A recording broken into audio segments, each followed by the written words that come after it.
September. কবে নিয়েছিলেন?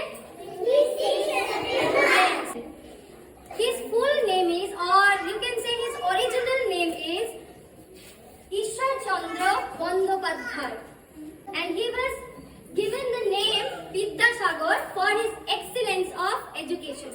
He is the father of Bengali literature. উনি বাংলা সাহিত্যের পিতাও বলতে পারো, উনি বাংলা সাহিত্যের জনক।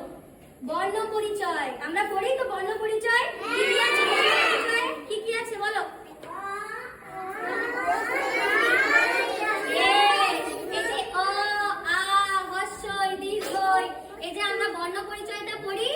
এইটা উনি রচয়িতা ছিলেন, উনি তৈরি করেছিলেন, বা উনি এই জিনিসটা, এই যে বর্ণ পরিচয়, উনি হচ্ছেন এনার জনক।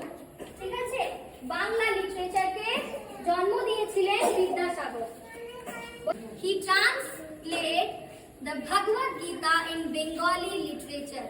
উনি ভগবদ গীতাকে বেঙ্গলি সাহিত্যে ট্রান্সলেট করেছিলেন, ওটাকে বেঙ্গলি লিটারেচার লিখিয়েছিলেন।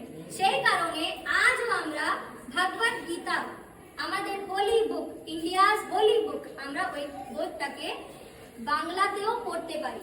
ওটারই একটা কোট আমি তোমাদেরকে বলি, the greatest gift you can give someone is the opportunity to learn. ওনার বক্তব্য হচ্ছে যে এই যে শিক্ষা দান করা, টিচার কথাটা কেন বললাম?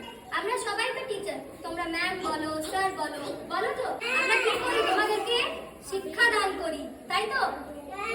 বিদ্যাসাগরের কথা ছিল যে সবথেকে মহান কাজ হচ্ছে মানুষকে শিক্ষা দান করা। আরেকটা কোট ওনার হচ্ছে, যেটা আমি বলতে যাচ্ছি, ইন বেঙ্গলি, ফলবতী বৃক্ষ নত হয়, নত হয় গুণীজন, নত হয় না শুষ্ক বৃক্ষ আর মূর্খ। এবার এটার মানে তোমাদেরকে বলে, যারা ভালো হয়, যারা গুড হয়, গুড পিপল হয়, তারা সব সময় শান্তি চায়, শান্তির জন্য তারা নত হতেও রাজি থাকে। কিন্তু যারা মূর্খ হয়, যারা বোকা হয়, তারা সোজা হয়ে দাঁড়িয়ে থাকে। তার মানে কি করে? তারা প্রাউড করে, মিথ্যে প্রাউড করে। কারা কারা করে এখানে এটা? বন্ধুর সাথে ঝগড়া হলে সরি বলবো না, আমি সরি কেন বলবো, আমি তো কিছু করিনি। কে কে বলে? কেউ বলে না?